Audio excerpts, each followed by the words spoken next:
This is Jonathan Aguilar here for Pro Boxing Fans, joined by Dan Rafael. Moving on to this week, it doesn't stop. Two huge Yes, sir. fight cards, starting off in Times Square with Ryan Garcia and Rolly Romero. On that card, which fight do you think is the biggest chance of an upset?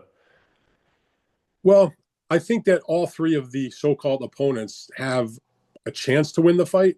When you look at it, I mean, could Rolly beat Ryan Garcia? I guess it's possible. I think that's probably the least. It's obviously dependent upon where Ryan Garcia is in terms of his physical well-being and his mental well-being. That's certainly always a question with Ryan. But based on the lead up to the fight and sort of the interviews he's been doing and sort of the videos he's been putting out there and the conditioning looks in, seems like that's a pretty good bet that he's doing okay. He is coming off the year layoff, which is not unusual, I guess, in boxing these days since his suspension was lifted in New York after the positive drug test. So I feel like if he's in the kind of right shape, right frame of mind, honestly, I think that's kind of an easy fight for Ryan Garcia. No offense to Rolly. So what's the greatest chance of an upset? I guess the greatest chance of an upset, I would have to say, it might be Barbosa against Teofimo Lopez. Haney, obviously, there's question marks. He's coming off the loss that became a no contest against Ryan Garcia in the fight last April. But his opponent in Jose Ramirez, who's been a good fighter for a long time, also moving up in weight, so the size is not going to be a big deal.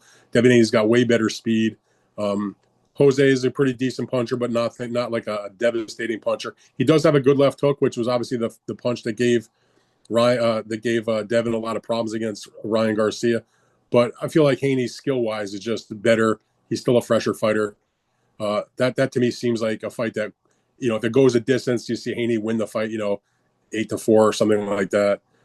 So I feel like Barbosa, who's got a lot of confidence, coming off a big win over Catterall.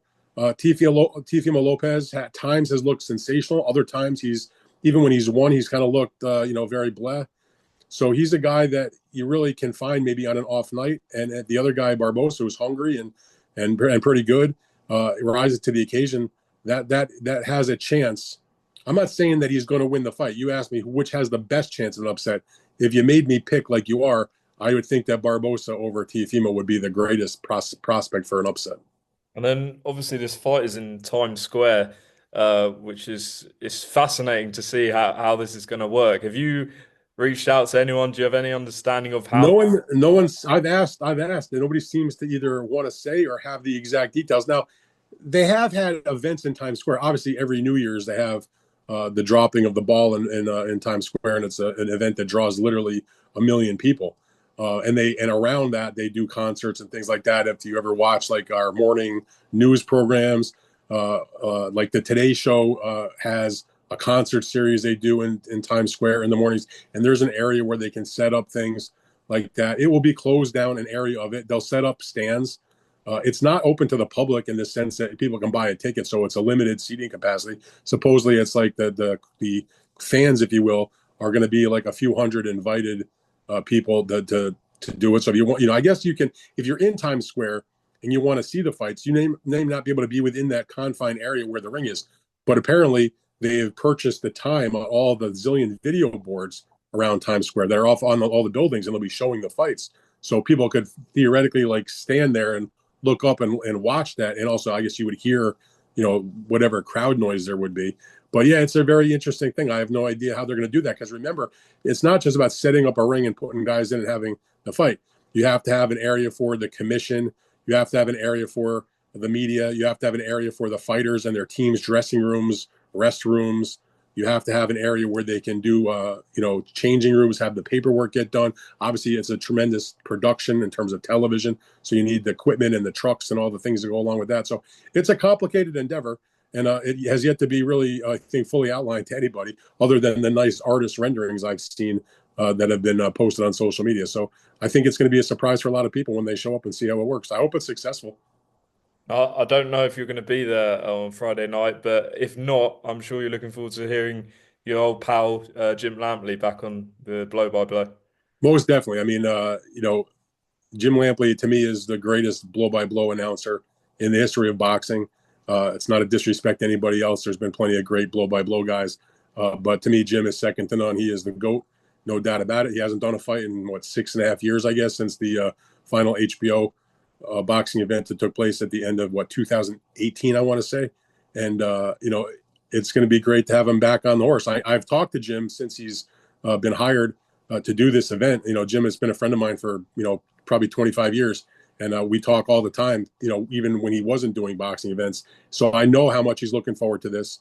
And I know he's a little nervous about it because, he's a perfectionist and he wants to do a great job. And so he's been taking it seriously, practicing, if you will, and just doing all the studying that needs to be done to make sure that he's on his game because, boxing fans are harsh. And if he does a bad job, trust me, he's going to know about it. And he'll be the first to sort of grade himself, if you know what I mean. So, again, knowing Jim the way I know him for a long time, he'll be prepared. And hopefully he's got the biggest thing is hopefully you have great fights because that makes it easier to call the fight. When you have a really good fight, it's a lot easier to call it than you got a stink bomb in front of you. And I don't suspect, by the way, because of the 3 fights that are on that show, none of them, in my mind, whatever the results are, none of them lend themselves to being like really terrible fights or anything like that. So hopefully he's got a good group of fights to work with and, he gets back in the groove. And just finally, Canelo Alvarez is back this Saturday night against William Scull. Most people, Dan, are expecting a pretty straightforward victory for Canelo, but what's your assessment of Scull? What problems can he cause, if any? I mean, I've watched Skull's recent few fights.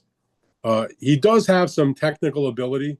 He does come out of the Cuban program, but it's not like he is this incredible. He's not, he wasn't like the gold medal winner type in the Olympics, that sort of thing. The ultra slick, ultra skilled.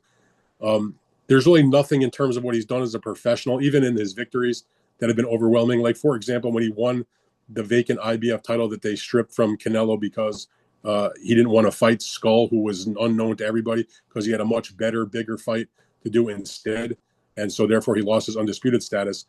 When Scull ended up winning that title against Shishkin, it wasn't a really good performance. I thought you could argue Shishkin won the fight. It was a really shitty fight, and he didn't very much impress me at all. And so, to me, it's all about how seriously is Canelo taking the fight. Now, and knowing Canelo a long time and covering so many of his fights, I can't think of a fight where I've thought to myself afterwards, where, okay, he didn't take it seriously or he just sort of mailed it in.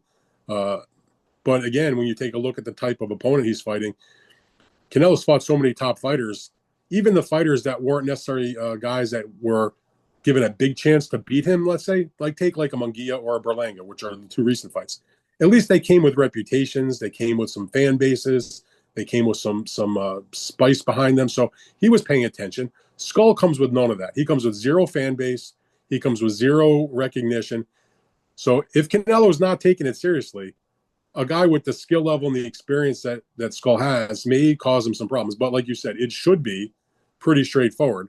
If not because he's showing respect to Scull, he also knows the big giant pile of money that's waiting for him, even bigger than your normal Canelo pile of money if he wins. And that's even a bigger fight, a much bigger fight against Terrence Bud Crawford that would take place in September. So, it's hard for me to look at that and think of anything other than a straightforward Canelo win.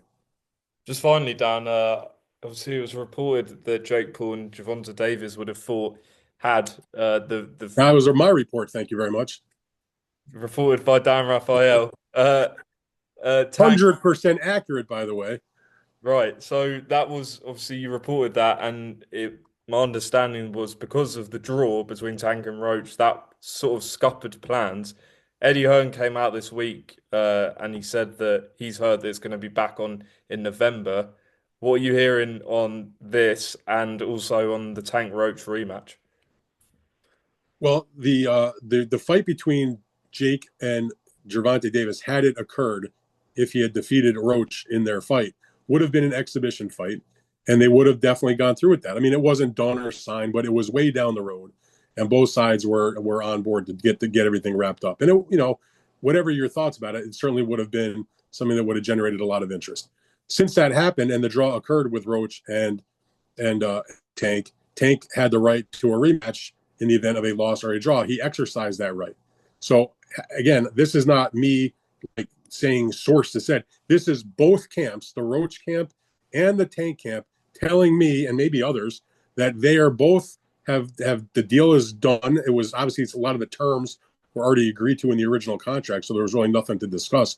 And that both sides are moving forward with the fight. Now, I originally had reported, maybe I wasn't the only one, that the date they were looking at was June 21st to do the rematch. That has been changed. That won't happen. But again, it was reiterated to me just in the last few days, frankly, that just because that date won't be taking place, that absolutely they're still moving forward to try to do the fight in July or August. And they're, PBC is in the process of putting together whatever summer schedule they have.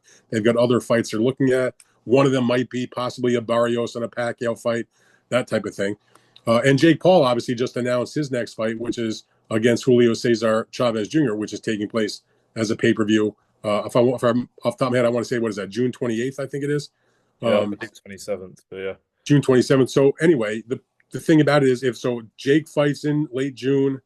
If they'll reschedule, I guess, the Roach and Tank a rematch for sometime July or August, and those two fights happen, it would be perfectly possible if they were actually going to try to reschedule a Paul and a Tank exhibition, that it could take place like in November, I suppose, because there's enough time between, let's say you do the fight in July or even early August, to have both guys be ready to do a fight in November. And by the way, if you're doing an exhibition, it's not going to be done at the same, in my opinion, I don't think either athlete takes it as seriously as if you're fighting a serious fight in a real, world championship level event, or even against another fight that's an official fight that will count on your record, that sort of thing. So, yeah, I mean, I hadn't heard that was a movement while these guys have other things going on, but it wouldn't shock me because they believe probably there's money there. So if they reschedule that ridiculous exhibition for the end of the year, so be it. The circus will be back in town. There you have it. We'll leave it there. Dan, appreciate your time, and I will catch up with you soon. All Appreciate right, it. Jonathan, always a pleasure, man. Thank you.